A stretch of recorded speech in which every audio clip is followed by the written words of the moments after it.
Tema de fondo, y es que el subgerente del Banco de Costa Rica, Guillermo Quesada, confirmó que el audio que circula efectivamente es una conversación de él y Juan Carlos Bolaños, importador de cemento chino. Por su parte, Bolaños, quien compareció a finales de la semana anterior, se limitó a responder a las preguntas de los diputados con un no recuerdo. Esto fue parte de lo que ocurrió el viernes anterior, y bueno, para hablar de eso están con nosotros acá doña Patricia Mora, diputada del Frente Amplio, don Otón Solís del Partido Acción Ciudadana y Ronnie Monge, también diputado del Partido Liberación Nacional y presidente de la comisión, correcto. Bueno, muchísimas son las dudas que quedan, ¿verdad?, luego de la comparecencia de don Juan Carlos Bolaños.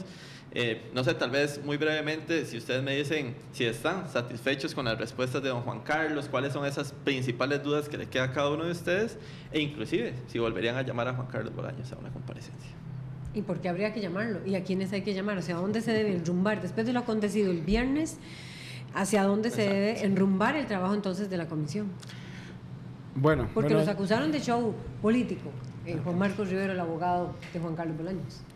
Buenos días a todos y todas las costarricenses que nos escuchan a través del CINAR y nos ven acá a través de Canal 13. Yo creo que hay una insatisfacción desde que iniciamos el viernes, cuando 5 minutos antes de iniciar la sesión, el señor Juan Carlos Bolaños envía un correo electrónico a la Secretaría de la Comisión indicando de que no va a llegar porque tiene una gastritis hemorrágica. Eso es lo que dice el dictamen. Sin embargo, cuando analizamos el dictamen, no vemos que haya ninguna incapacidad, y tan siquiera lo que hay es una recomendación de reposo. Cuando revisamos los atestados del médico, no es un gastroenterólogo, es una persona especializada en envejecimiento de células, por lo cual le solicitamos de que antes de mediodía tenía que presentar una incapacidad o nosotros lo mandaríamos a traer con la fuerza pública.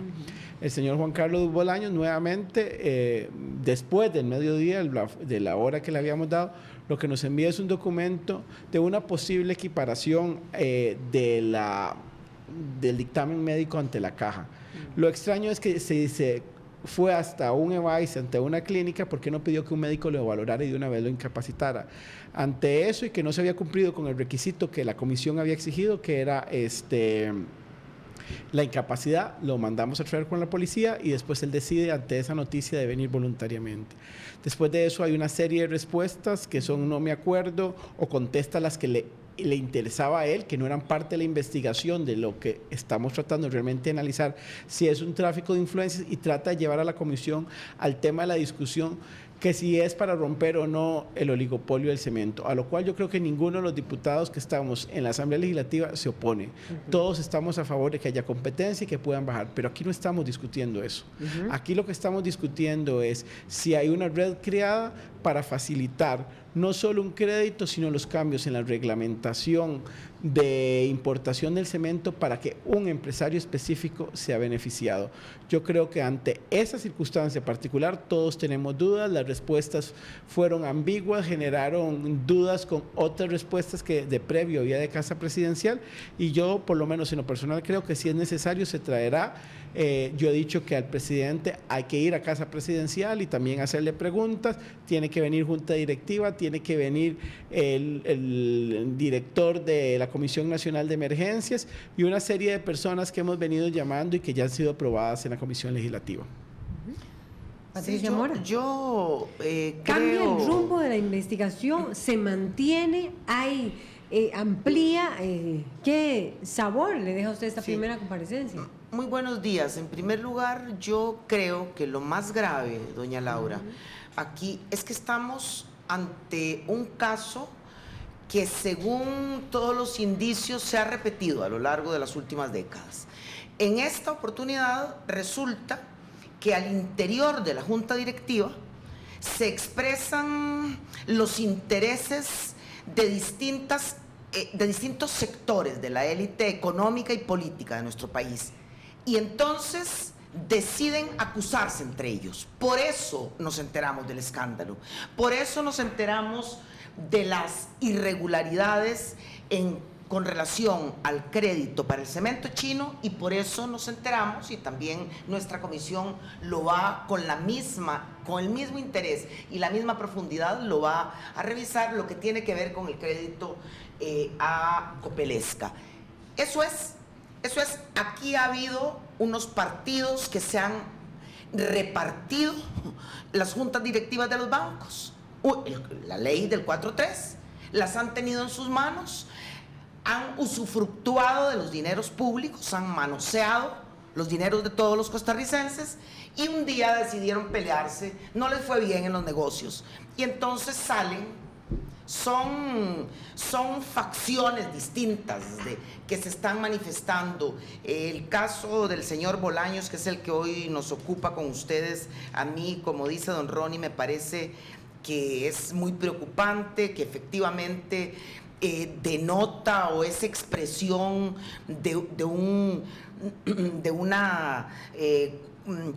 situación de confusión entre lo que es la influencia política, lo que es el acceso a los dineros públicos, y la sesión del viernes me parece una burla a quienes integrábamos la comisión y a la ciudadanía costarricense. Usted dijo la institucionalidad del país, dijo sí, ese viernes. Es un hombre que llega con una actitud como desafiante, que no se recuerda. Cuando don Otón le pregunta que si tiene avión, dice que él no se acuerda de nada.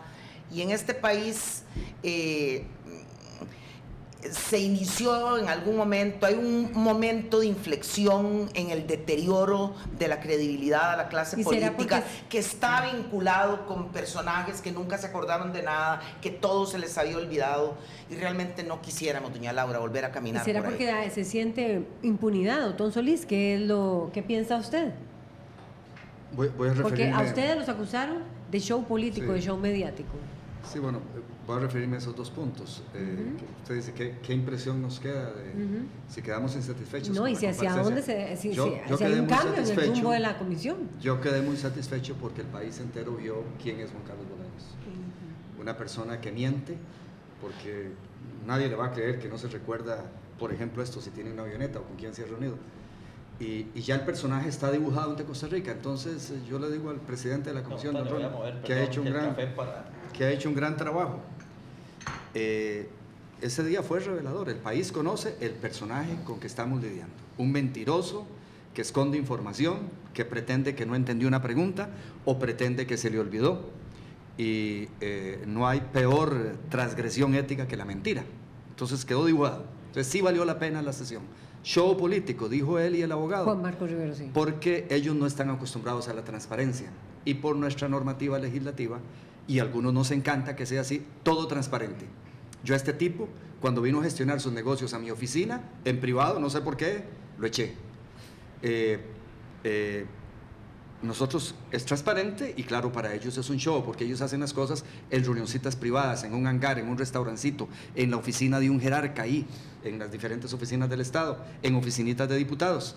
Esto fue público y claro, para él les estorba y por eso lo criticó como un show. Pero yo creo que ese día el país, si tenía dudas de que este era un empresario, emprendedor, de esos que con rectitud caminan en el mundo, generando empleo, pagando impuestos, generando riqueza para el país, olvídense, metiéndole competencia a otro sector que a todos nos interesa, no. Aquí estamos ante un mentiroso completo y el país lo vio y entonces valió la pena las varias horas que estuvimos ahí. Don Otón, se vuelve inminente llamar al presidente Luis Guillermo Solís a comparecer, sobre todo cuando se había negado que don Mariano, no se había dicho que don Mariano Figueres estaba en la reunión y que finalmente ahora el presidente dice que sí. Don Ronnie viene con esa idea desde la primera sesión y claro que la apoyamos. Un acto de deferencia es ir a casa presidencial, no recibirle una asamblea legislativa, como se ha hecho siempre. Yo estuve en comisiones investigadoras y cuando se trataba de presidentes íbamos a la oficina.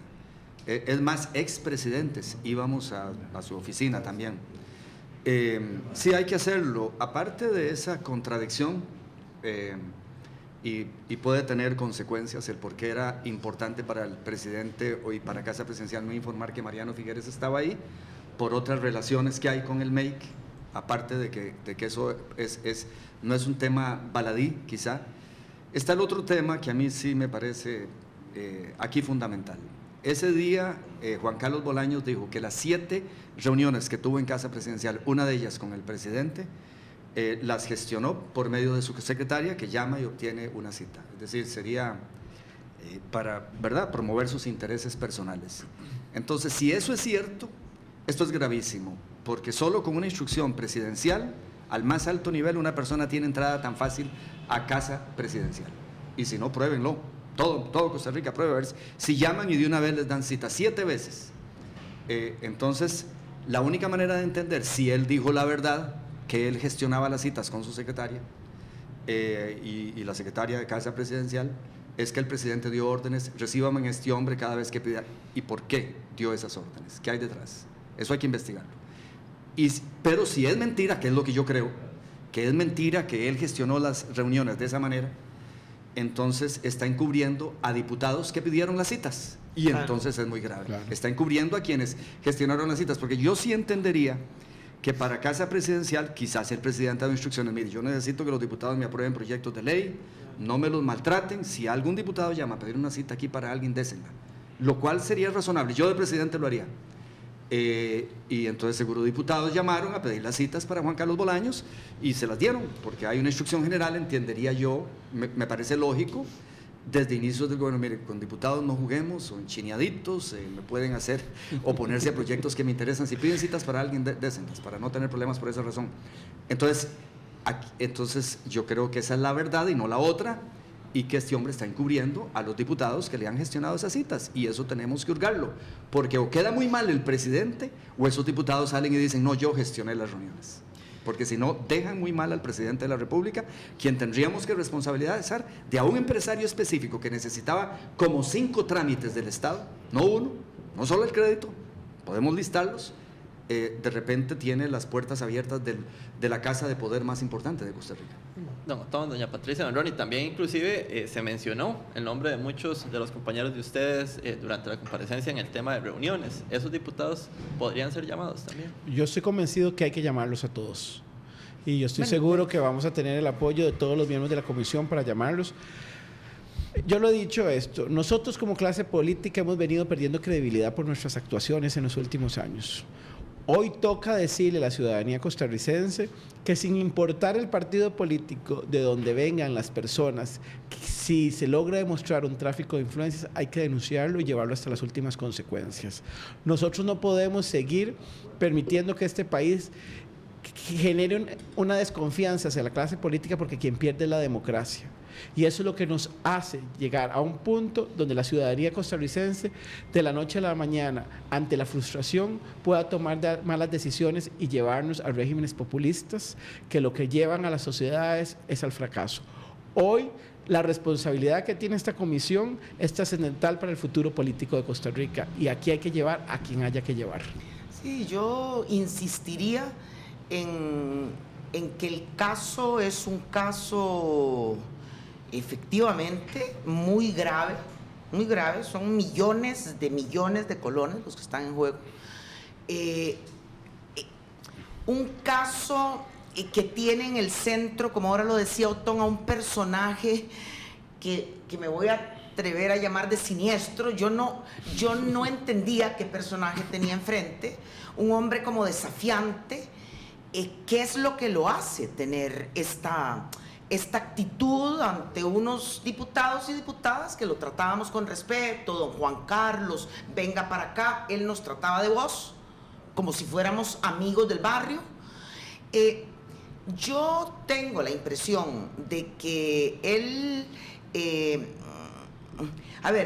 que detrás suyo hay un entramado al que la comisión, y yo lo sé porque don Ronnie ha mostrado valentía a la hora de dirigir esta comisión. No es fácil, estamos tocando hilos que no se tocan fácilmente. Hay fotos del señor, fotos con políticos, realmente tengo que decir, con políticos de casi todos los partidos de este país, con muy pocos, entre ellos el Frente Amplio, con muy pocos partidos no se ha reunido. Entonces, sí sabemos quienes integramos la comisión, que estamos pisando un terreno en el que cualquier pequeño resbalón sería peligroso para la estabilidad política de nuestro país. Yo creo que hay una decisión de todas y de todos nosotros de llegar hasta donde tengamos que llegar. Yo adelantaba al finalizar la última sesión del viernes que me parece que la trama se nos aclara. Este señor, nosotros iniciamos la ¿Qué se le aclaró a usted, Patricia Mora? Vea, doña Laura, nosotros le hemos dado tanta importancia a un audio, que además debo de decir que sé que el audio no lo tenemos completo. Es decir, a ese audio le falta un pedazo, ¿verdad? Hay otros nombres que todavía no se saben. Nosotros empezamos oyendo un audio en el que este señor Bolaños intenta... Con el subgerente Quesada, del Banco intenta de Costa Rica, convencerlo Guillermo de que el Quesada señor acepte romper el secreto bancario y así don Juan Carlos meterle un pleito al banco y lejos de pagarle al banco, que el banco lo indemnice a él. Si usted se da cuenta, el señor Quesada ahí aceptó que él fue despedido del banco por acusársele de haber roto el secreto bancario. Y en el juicio que él establece, en el juicio que el señor Quesada establece contra el banco, doña Paola Mora y don Mario Barrenechea ponen de testigo al señor Bolaños. Y evidentemente... Doña Paola es directiva Mora, y don Mario gerente, que está ahora en investigación. Exactamente. Y estos dos señores que están seriamente cuestionados, pareciera que sí estuvieron pues dispuestos a aceptar las propuestas de don Juan Carlos. Han roto el secreto bancario. Esto le dará pie a don Juan Carlos para meterle un juicio al banco. Yo se lo pregunté y oyendo con detenimiento y con atención la grabación hecha en la comisión, cuando le dije, usted va a demandar al Banco de Costa Rica, él, antes de que el abogado lo detuviera, dijo que sí. Ese es también el peligro ante el que estamos, ante el que los costarricenses todos... Demandarlo por violación al secreto bancario. Exactamente. Otón Solís. Yo quisiera enfatizar las palabras de Patricia Mora sobre don Ronnie Monge, el presidente de la comisión. Sí. Ha hecho una tarea extraordinaria. No le veo temblando la mano, trátese de quien sea, del partido de que sea. Igual usted, Patricia, usted ha desempeñado un papel importantísimo en esto. Y los otros diputados y diputadas. No veo, para desgracia de los posibles implicados en este caso, disposición de nadie de encubrir. De los miembros de la comisión no veo a nadie que esté ahí en el acto de encubrir o actuar partidariamente y decir, no, mire, la culpa está por este lado. Veo a Nidia, mi compañera del PAC, decidida a entrarle hasta las últimas consecuencias. El presidente de la Comisión es de Liberación y no le ha temblado la mano para actuar como se espera que actuemos con la responsabilidad que tenemos. Su compañero de fracción, don Julio Rojas Astorga, está actuando con entereza. Don William Alvarado del PUSC también lo veo decidido a que lleguemos a las últimas consecuencias. ¿Y a qué consecuencias creen ustedes que hay que llegar en eso? Identificar las personas que se han prestado para que este hombre, que necesita del Estado por todo lado, gestione. Sí. Porque han tratado de hacer un enredo algunos de estos potenciales traficadores de influencias. Decir que un presidente y un diputado se tiene que reunir con empresarios. Por supuesto, ¿quién no se ha reunido con el presidente de la Cámara de Frijoleros, con el presidente de UPIAD, con el presidente de la Unión de Cámaras, con el presidente de un sindicato o el secretario general? Eso es una cosa. Para hacer políticas públicas tenemos que escuchar a la sociedad civil y a los sectores. Y es naturalísimo que el presidente de la República le pida una cita al presidente de un sindicato o el presidente de una cámara empresarial y lo reciba.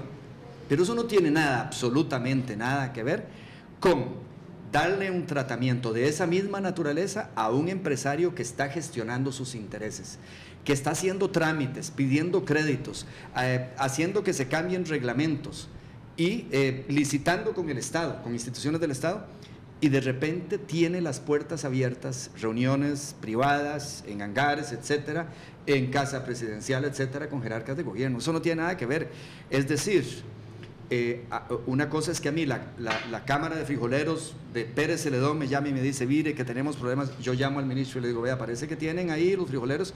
Otra cosa es que un frijolero en particular, estoy hablando de un pequeño agricultor, para decir, ni eso es propio. Un frijolero en particular tiene problemas para vender su frijol, digamos, al CNP, y que yo me vaya con él y le haga la cita y llame al presidente, mire, hay que atenderlo. Eso no procede con una persona en particular, o que un empleado en particular sienta un reclamo porque merece un puesto más elevado por los títulos que haya obtenido y que yo me ponga detrás de él. Otra cosa es que un sindicato venga y diga, vea, diputado Tom Solís, aquí se están violando las reglas de ascensos. Hay gente que porque es de otro partido no le están dando... Eso es otra conversación que se vale. Y entonces uno dice, presidente de la República, mire, aquí no se están manejando bien las cosas, pero la gestión particular de personas que tienen que obtener permisos, créditos, etcétera, del Estado, no es procedente, es tráfico de influencias. Y eso es lo que nosotros tenemos que determinar. Y yo digo, aquellos que están soñando que la Comisión tiene una actitud partidaria para proteger a nadie, se equivocaron. Desde el presidente de la Comisión veo a todas y todos los miembros decididos a llegar a la verdad. Exceptuando a los compañeros del Partido Libertario que no se han incorporado todavía y que sí don Otto pues acepta que es amigo personal de don Juan Carlos y entonces les debe de quedar difícil llegar a confrontarlo ahí. Pero es que solo una cosita ahora a propósito de estar oyendo a don Otón, es que además esas ayudas que este señor Bolaños ha recibido han transgredido las normativas. Es que tenemos documentado cómo para darle a él el préstamo se violentan las normativas internas del banco. A él se le aprueba un asunto hoy y el reglamento interno se varía, se modifica 3 días después. Es decir, en el momento en que se le otorgan 20 millones de dólares, no era posible. O también la otra normativa para aceptar que no fuera el INSS, sino una X aseguradora. Patricia, o comprar cientos de miles de dólares en cemento en China, sabiendo que en ese momento el reglamento del Ministerio de Economía no prohibía la importación. Y en el camino del barco, cuando ya venía el cemento, se cambia el reglamento. ¿Quién invierte cientos de miles de dólares si no tiene la certeza de que el reglamento se va a cambiar? Juan Carlos Bolaños tenía la certeza que el reglamento del Ministerio de Economía se iba a cambiar para que cuando ese cemento llegara a Costa Rica, ya sea entre las empresas de él o con terceros, se iba a poder comercializar. Sí, no le ha, Laura, bastado al señor Bolaños ir cerrando todos sus negocios, jugando, insisto, con el dinero de toda la ciudadanía costarricense, sino además ha montado una trama para evadir al fisco de las llamadas empresas offshore. Son unas empresas de papel por donde no ha pasado jamás un saco de cemento, y de esa manera terminar de asaltar los recursos públicos del Estado costarricense. Yo efectivamente creo que estamos ante un caso, hemos llegado a un punto que podría ser un punto de inflexión en el panorama político nuestro. Porque con el Banco Anglo se dijo lo mismo, siguió la misma conformación de juntas directivas. Todo esto pasó con una junta directiva. Pero doña Laura, yo estuve en la comisión que investigó al Anglo y hoy hay varios directivos en la cárcel, ¿verdad? Todavía hay directivos. ¿Usted cree que esto puede llegar a esas consecuencias? O sea, no, nada más para decirle, a veces estas comisiones de investigación, en esa comisión que yo estuve, pusimos el tema en el tapete, no le dimos tregua a nadie. Ahí todavía sí habían diputados tratando de encubrir gente de sus partidos, pero algunos, yo por lo menos, creo que la ética es superior a los colores partidarios, y además creo, en relación con algo que dijo doña Patricia antes, el tema no es si personas de partidos incurren en transgresiones, en corrupciones. Seres humanos, porque yo soñé un día que a las cúpulas de un partido político iban a ser un poquito más cuidadosas que las otras. Lo malo es cuando los partidos se encubren. Eso es lo malo. Ahí es donde el corrupto está salvado porque su partido lo defiende y va a decir que los ataques del otro partido son por politiquería. Por eso valoro tantísimo la actitud que tenemos los miembros de la comisión. En el caso del Banco Anglo, varios directivos terminaron en la cárcel, ¿verdad? Y el exgerente del banco terminó en la cárcel. Decía doña Patricia, y complemento, el Banco de Costa Rica, el Comité de Crédito, presidido por el gerente Mario Barrenechea, quien su hijo tiene negocios con Juan Carlos Bolaños, su esposa es parte de sociedades de propiedades en que está Juan Carlos Bolaños, cambiaron el reglamento en un asuntillo más o menos importante. ¿Qué tipo de garantías se aceptan para un crédito? Ese reglamento se cambió y esa norma que se cambió nunca se aplicó a ningún otro crédito. A los 5 días de que se aprobó la norma, se aprobó el crédito de 20 millones y nunca más se le dio a nadie un crédito con esa nueva normativa, porque es una normativa que le permite al acreedor comprar una póliza en una empresa aseguradora privada pequeñita, como Ciánica, que tiene un capital inferior al tamaño del crédito, y no el INSS, porque en el INSS se rechazó el intento de que se asegurara el crédito. Sí, claro. Por eso se cambia el reglamento. Y eso, claro, Paola Mora, directiva hoy en día y expresidenta del Banco de Costa Rica, se reunió varias veces con él. Es decir, todo esto lo aprendimos por una investigación extraordinaria que hizo CR Hoy. El papel de la prensa libre, valiente, aquí es vital. Es una investigación interesante que parecía exagerada al final, pero comienza a presentar pruebas y entrevistas y fotografías y por eso estamos acá. Pero sí vale la pena este trabajo. Yo creo que sin lo que ocurre en la Comisión Legislativa del Anglo y la presión y la evidencia, los tribunales no tuvieron más remedio que seguir por la ruta correcta y a la cárcel fueron a dar directivos que por omisión o por acción deliberada pusieron en peligro los recursos públicos. Si hay los elementos suficientes, creo que va a pasar, creo que peor que lo que pasó en el 95, 96. Bueno, muchísimas gracias a Ronnie Monge, Patricia Mora y Otón Solís. Y nos fuimos.